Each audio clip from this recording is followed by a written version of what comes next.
Welcome to Real Estate Investing Abundance, the show for busy, fulfilled professionals like you to learn how to develop financial independence built on solid, passive real estate investments. Now, here is your host, Dr. Alan Lomax.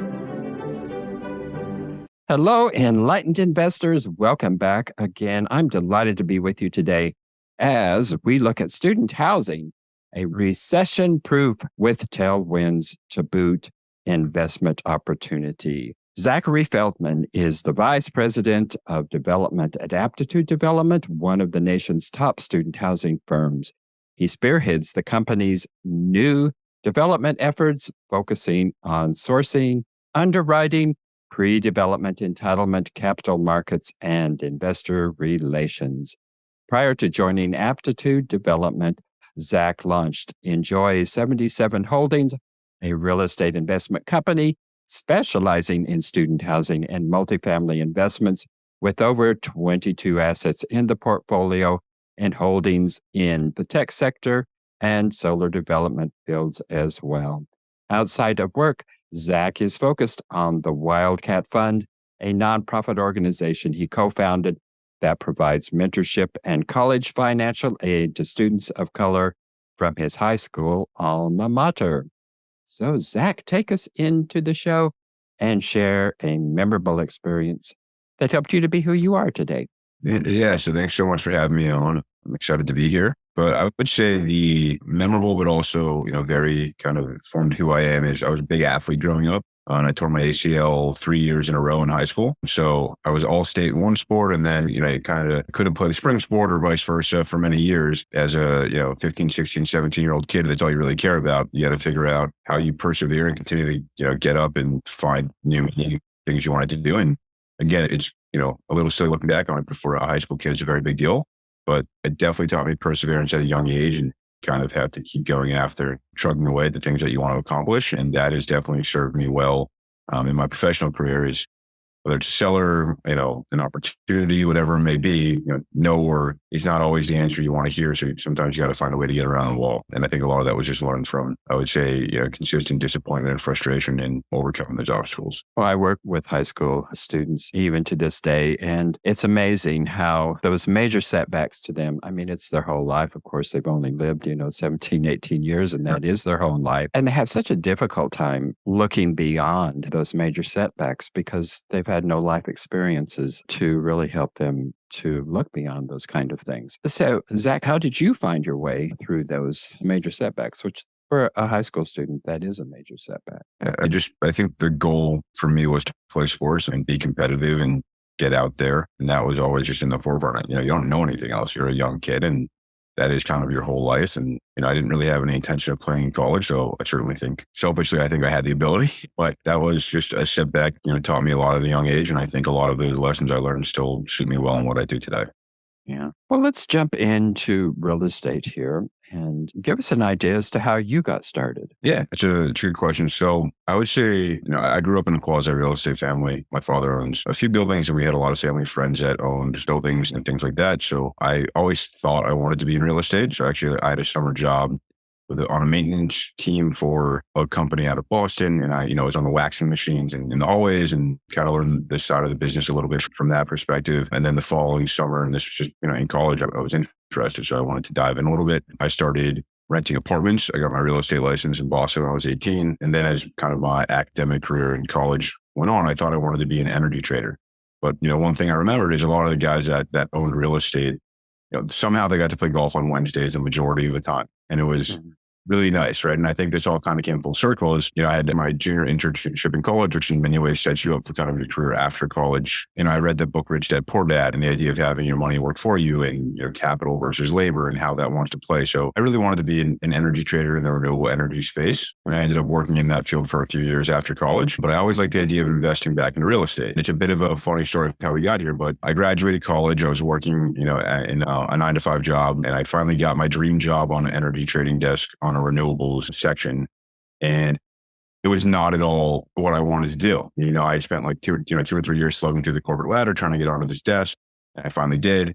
And I was like, this is really miserable. I don't enjoy this at all. But, a few years earlier, I had bought my first 4-family using an FHA loan kind of near where the office was.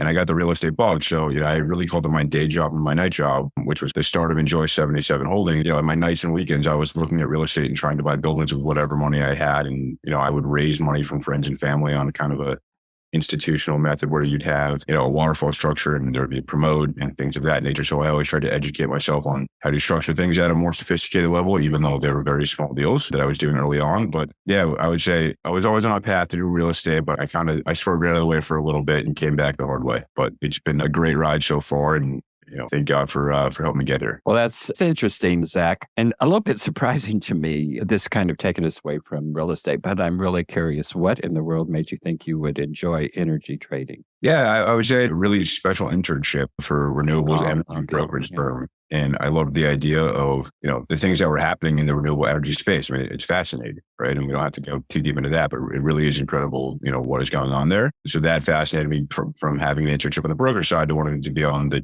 trading side of it. And when I got there, it just wasn't interesting. I think the big thing with whether it be, the energy industry or renewables specifically is a lot of it's intangible when you actually have electricity going through the lines. And I love the idea of you can go put in X dollars in the kitchen and increase your rent by X and then have increased value of Y. And that kind of really made me think and understand that creating value and driving by something and having a vision of how you can transform a piece of property or a piece of dirt was really what got me so excited to begin with, and still is something that makes my job fun every single day. Yeah. Well, let's jump into student housing, a segment of real estate that, as I told you before we started the show, we just have not had any expertise in conjunction with that. And this is our 228th show. So I'm happy to be your first.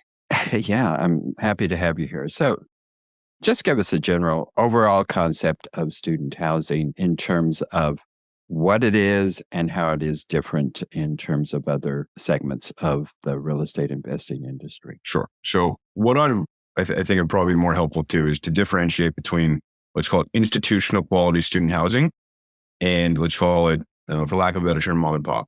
So when I started buying real estate, I was buying student housing in many cases, but these were single family, more like your frat house stuff and your 2 and 3 family that really wasn't, institutional in any respect. There was a lot of pride of ownership. A lot of my earlier buildings, we had, stainless steel appliances, rain showers, tried to make it the nicest 2-family or single family you could have off campus. And that was ultimately how I learned the business. I was able to parlay into my current role at Aptitude, which is really institutional. And I think that's what we should focus on. So when people say student housing, they think in many cases still of your animal house or your frat house or, the college party where, the floor falls in, right? And that model has really changed where you might have had, maybe a large local landowner who owned 50 single family homes and rented them out to kids. And that was kind of the business model. And it's really evolved to the institutional scale where we build ground up student housing projects adjacent to college campuses that in every, way, shape, and form are just like a Class A multifamily building. The only difference in what makes student housing so recession resilient is you rent it by the bed. So you kind of have a little bit more strength in the rent roll in that case, but it's also guaranteed by the parents in most cases or some type of guarantor, which is what makes it so recession resilient. In addition, in typical downturns or economic issues such as 2008, most people went back to college. So you saw a spike in enrollment and you actually saw stronger demand than there was supply in the space. And the other part of that is you can raise rents quite significantly because you have so much turnover every year. It's pretty much an empty building come July 15th, then another group of kids are moving in later that week. So there's a lot of different aspects to it, but think of it as it's an institutional Class A asset class where you rent by the bed, they're fully furnished. And then the other big thing that's happening is you have bed to bath parity. So if, Zach, Alan, Jimmy, and Bob are best friends, after freshman year, we had to move off campus out of the dorms. You would most likely live in one of our buildings, which is branded the Marshall.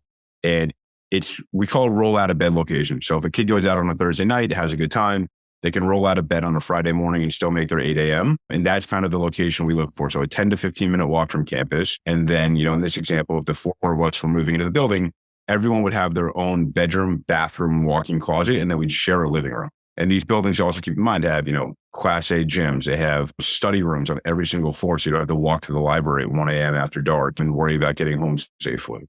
It really is meant to be a place where kids can go and learn and be educated, but also have a really good time with a super high quality of life and not have to worry about it. Because it is fully furnished and they're fully staffed buildings as well. All you got to do is show up with your backpack, maybe a suitcase and some linens, and you're good to go. Depending on the market, utilities can be included, and again, they're as good a locations as you can think. Some of them are legitimately on the edge of campus. Well, I have been in the mom and pop student housing. I've worked in higher education for the last 30 years, and I own properties adjacent to the campus. And to this day, the students have been some of the best tenants I have ever had. And of course, students are not a protected class. So I set the standards that I only accepted students who had completed 60 credit hours with a minimum of a 2.5 GPA. So I was getting really the cream of the crop. But these students, they always took care of the property. And, of course, the downside to it is, is the constant turnover. But you framed that as a positive because you can increase rents in conjunction with that. I was doing this through 2007, 2008. And unfortunately, there were a lot of layoffs. And so parents were affected by many of those layoffs. And we did have some issues with collecting rent through that period of time because the students' parents had lost their jobs. But you're absolutely right. Alan, what school is that at? At Western Carolina University. Okay. Yeah. Gotcha. Yeah. But you're absolutely right. In every recession period that we have gone through, student enrollment increases because people are losing their jobs and out of work and they're retraining. And recessions are a good time for colleges and universities. So it does have that aspect of being recession resistant there. So Alan, I do want to add one more thing, which I think is important for the conversation, is similar to, let's call it multifamily or office, right? You want to be at a school that's growing. So the main things that we look at are, you look at the macros of the school and then kind of the site location. So most of our schools, and actually most, it's called institutional grade developments, are going to be at schools of at least 10,000 or want to see positive enrollment growth with really strong supply-demand fundamentals. So, is there a growth of students and a lack of on-demand and off-campus quality beds, but also, your distance to campus and the amount of beds you can deliver. But same thing with an office building. You don't want to go to an area that has decreasing population, decreasing wage growth, all the macros that make this a bad place to make an investment. Instead of underwriting a city or an MSA, you're underwriting a university. A lot of your 2,000 person, $65,000 a year school are not great student housing investments, and those are not places that we target. But your large state schools or your prestigious private institutions are incredible places to allocate capital to. And you continue to see really strong fundamentals there.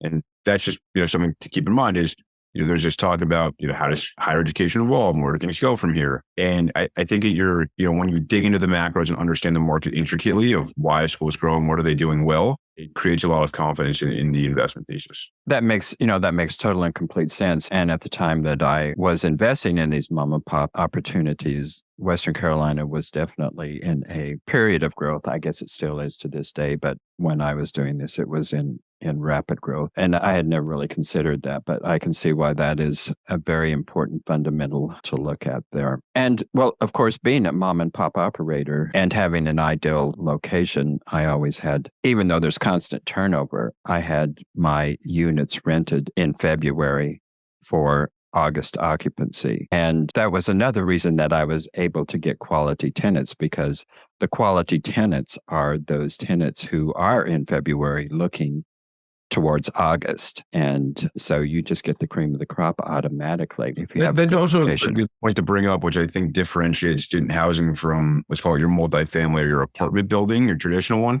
is pre-leasing, right? We know that our whole building is going to turn over when the semester is over. Or at least, I think we have like a 40% to 50% renewal rate, or maybe depending on the market, but I think industry standards probably 30 to 40. And I think multifamily is like well over 50%. So you are behind the eight ball there. The difference is multifamily, they'll start leasing maybe 30 to 60 days before lease expiration. We know we have to fill the whole building, right? So when kids come back in August, we start leasing for the whole next calendar year, a year early. And that's something else we do when we build a new project, which again is, I think, unique to student housing, but extremely important to what we do is if we know we're going to deliver, let's call it in the summer of 22, right? So a good example is we just delivered in Birmingham, Alabama. Kids are moving in July and August for the fall semester of 22. We built out a full leasing office that has a 2-scale model unit in a retail area that has high foot traffic near the university. And we built that out in the summer of 21. So we were leasing for the last, let's call it 9 months. And we were fully leased by this spring and we knew we were going to open a building 100% occupied. And in multifamily, they'll kind of phase in the leasing, or maybe the Section A of the building is done, they'll lease that up and kind of go and go and go. Or they'll say, hey, you have 6 months to lease up the building, you'll be fine. Day one, I have 100% occupancy and I have really high collections. It's a unique advantage to student housing that most other asset types just don't think about or utilize, but it's extremely important to what we do. It's also a cool experience because most people don't have the vision, it's under construction, what's it going to look like?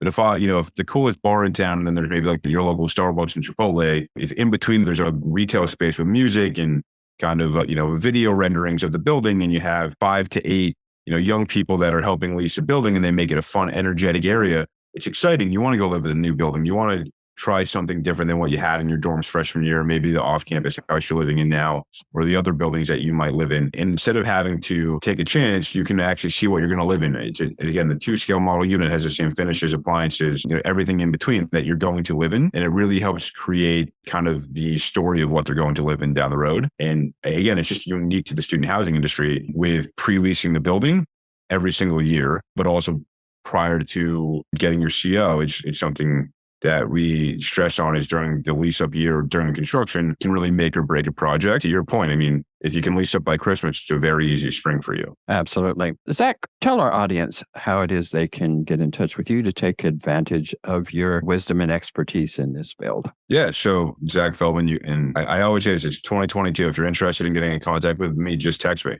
781-789-4354. 781-789-4354. We have a wide group of people that we work with, from helping us source deals to, I'd say passive LPs. And that's something else that, again, I know we're kind of coming to the end here, but I see more often than not, and I think is a big mistake. And I kind of call it the bigger pockets effect. I think what those guys have done is great. But if you have $50, $100, $250,000 or whatever you want to go invest in your first real estate deal, you don't have to go buy a building and be a landlord, right? You don't have to bet the farm on your first investment property. A lot of people don't want to be in operators, but want exposure to real estate outside of a REIT. There's a lot of advantages to that. And what I always recommend to friends who call up and ask and say, how do I get into real estate? Should I buy this building? I'm looking at doing this. So go be an LP, right? And say, hey, I want to have a monthly call with you, or I want to walk the building or the site every, 90 days. I think most sponsors will be happy to take you around the job site because they're proud of what they're building. And if you're an LP, you have the right to do that as well. There's nothing wrong with kind of sitting in the passenger seat for your first couple deals, but actually understanding how it operates in a more sophisticated level. You get all the exposure you want without the headaches and the calls in the middle of the night. And I think that's something that is really undervalued, is being involved in real estate without having to be the sole sponsor or buying your own, investment property on the first one. I highly recommend to everyone to at least explore the opportunity of being an LP, whether it's for us, we have a lot of LPs from across the country, or for there's plenty of great sponsors out there that I'm sure would be happy to discuss their business model with you and what your goals are. And it's, again, I just think it's a huge misconception that you have to do a house hack or buy your first 2 family and then get to a 4 or 6 and 8 and then, become the next, Barry Sternley. I think there is a value in being in an LP with someone you trust and understanding the business from that side and having exposure. So if you have an interest, feel free to give me a call. I'm happy to discuss student housing in more detail or some of the projects we have coming up. Well, and Zach, just adding to that, limited partnership is a great way to begin, but there's a lot of people who never move out of limited partnerships because there's great investment opportunities within limited partnerships, and you never have to be the landlord yourself. So good suggestion there, Zach. Let's go back here, Zach, just for a few minutes here. You did mention the design qualities of student housing, and they've certainly evolved tremendously over the last 3 years, from dormitory-style housing units to apartment-style housing. Tell us a little bit more about that, and also speak to the future trends, because from what I've read and understand, they are actually changing as well, from the 3 units to students who really want more the studio type where they have their own private space. So tell us what's going on there. Yeah, it's something we wrestle with every day, because if we're to, if we have a piece, let's say a piece of dirt under contract now, it might take a year to get your approvals. It might take a year or 2 years to go deliver it. So you're designing for kids that are maybe 4+ years away from occupying. And you have to really try and design a building that, one, makes sense for what people like in today or what you expect they're going to like in a few years, but also that can be flexible in the way you design the space. But, I would say, again, every building that we build, and I would say most institutional student housing ground up developments have, are bed bath parity. So you want to make it easy for the kids to move in and have a good time and really the live, work, play environment. But instead of work, you're going to school. We have a really high focus on health and wellness. So we have, I would say nicer gyms than most private gyms. They have, and a big thing we do, which is pretty cool, is we have an indoor-outdoor gym in a lot of our facilities where you'll have like a garage door.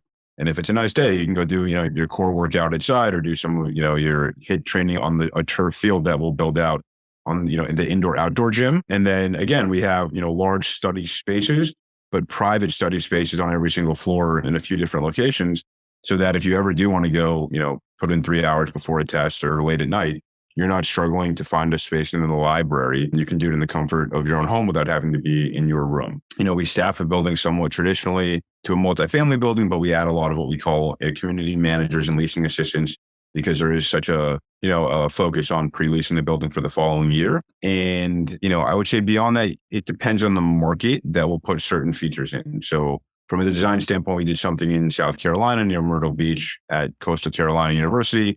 And part of, the large staircase looks like a pier, and the building's called the pier because, you can kind of have that in the Myrtle Beach area, and it's an homage to that. But going to your question about unit mix, the reason student housing is so profitable is it's the highest effective rent per foot you're going to get out of, I would say, most asset classes next to most university. So if you're in a rural university or even, let's call it a not major city, so you're going to get the highest effective rent per foot due to the density of the building and let's call it unit sizing. I mean, our 4 bedrooms are anywhere from 1,200 to 1,600 square foot, depending on where you are, right? 4 bedroom, 1,200 square foot, you're still getting, let's call it in some markets on the higher end, $850 to $1,200 a bed. So you're actually getting a very high effective rent per foot, a lot more than you would get in multifamily or industrial or office. Again, if we're in a New York City or in Atlanta or Boston, it's a little bit different. You're probably not the best suited for a ground up development next to Harvard. I think there's, condo buildings and apartment buildings that just have higher pro forma, but in your let's call it your major schools throughout the country, you really are the most competitive, let's call it development option for a land seller. But part of that is also the unit mix. So you have to be smart about not wanting to load up your 4 bedrooms just to bump the rent roll, because you might struggle with finding 1,000 beds of 4 beds. So you do have a mix of studios, 1s, 2s, 3s, 4s, and 5s. And that again will be dependent on the market. If it's a more urban school, you'll probably have more studios, 1s, and 2s. If it's a more rural school where people want to be with friends and they have more of, let's call it a Greek life or an athletic focus on campus, you see a communal focus where you might load up on 4s and 5s. Zachary, have many more questions, but we are out of time. Enlightened investors, what a wonderful conversation we've had here. We're going to have Zachary back so we can continue this conversation. Enlightened investors, thanks for being with us. I look forward to being with you our next episode. Zach, thanks so much for being with us today. Thank you for having me. Appreciate it.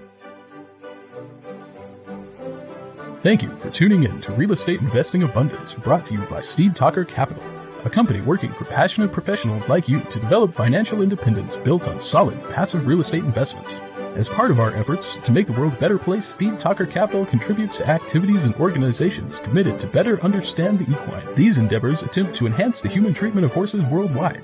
Steve Talker Capital, working for a world where all creatures, great and small, flourish abundantly. For resources to develop your financial independence, connect with us at stevetalker.com.